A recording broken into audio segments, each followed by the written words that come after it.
everybody, this is Sherry with CPR, Craft, Pray, Repeat. And I'm here doing an image from Imagine That Digi-Stamp called Lucky the Turkey. And I will make sure that I put all of the colors that I use on the screen for you. And I had wanted to do a couple Thanksgiving cards.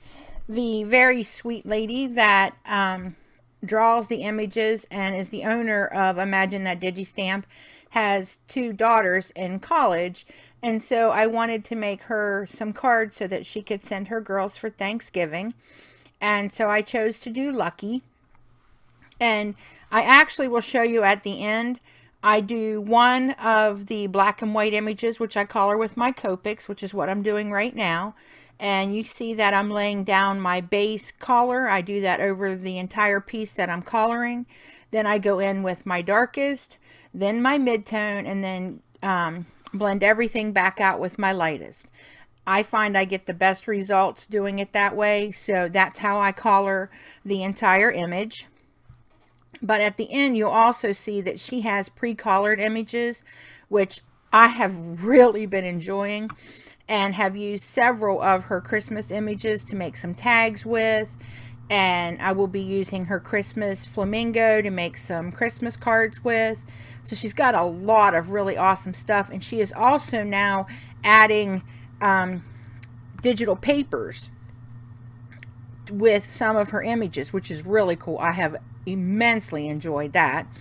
And on this part right here, you'll see that I got E55, 57, and 59, but on that first one I actually start out with E53, and then I realized that I just didn't like it. It was too close to the color of the body of the turkey, and I was looking for a darker color, so I toss out the E53 and then use my base color as E55, and that gives me exactly what I'm looking for, the darker shade. I still wanted it to be, you know, a brown. I just didn't want it to be so close to the body that you couldn't tell a difference. So I tossed out the 53, which was the mid-tone that I used for the body. On the body I used E51, 53, and 55.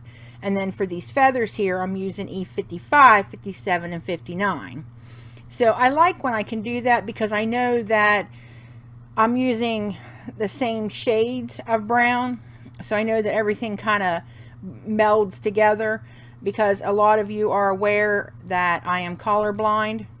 And I can tell some colors. It's not so severe like some people who can't, you know, see any. I just can't tell shades.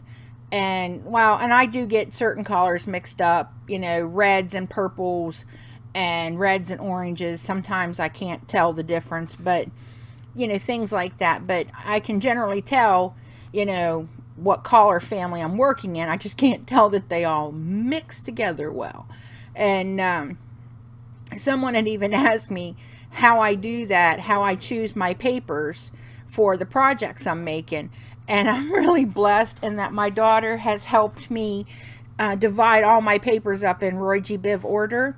So I've got all my reds, my oranges, my yellows, my greens, my blues, and my purples, and then all my browns, blacks, and whites together. And so that makes it a lot easier for me to pick, you know, different papers to go with things, because if I didn't have it that way, heaven knows I might, you know, do a red image and put, you know, purple or, you know, some funky orange in the background, because I wouldn't know the difference. So that helps me a lot. So if you know, have that same kind of problem, you know, having somebody help you organize your paper and things that way might be a big help for you.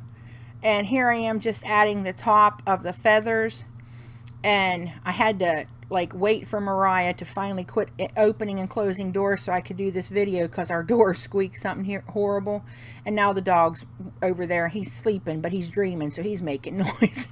It's just not meant to happen today. It's not going to be a quiet video.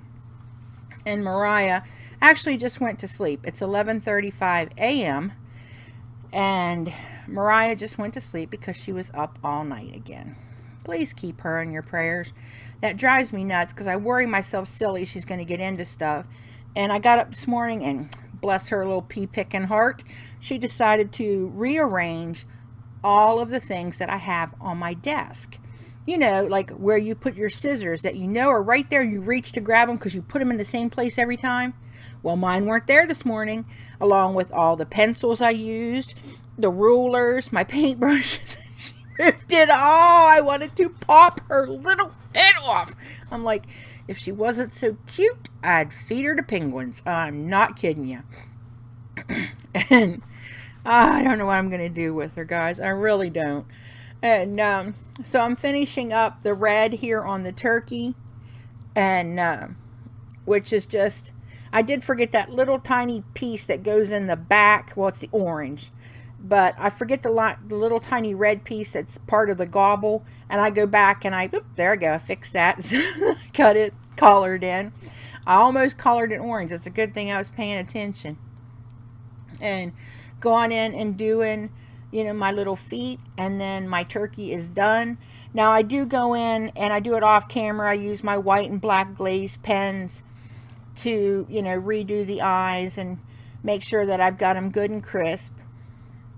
And I'm going over here with my colorless blender to clean up anything I messed up on. Now this panel here out of glitter is 4 by 5 1/4. And the card base is A2, a 110-pound Recollections card base. So super easy. And I'm just gluing down the panel. And now I'm bringing in the pre-colored one, so you can see the difference and see how cute they both turned out. I love her images, everybody. So if you get a chance, go check out Imagine That Digi-Stamp. Remember to practice your CPR, craft, pray, repeat. Thanks for visiting me today, and happy crafting. Love you all. Bye.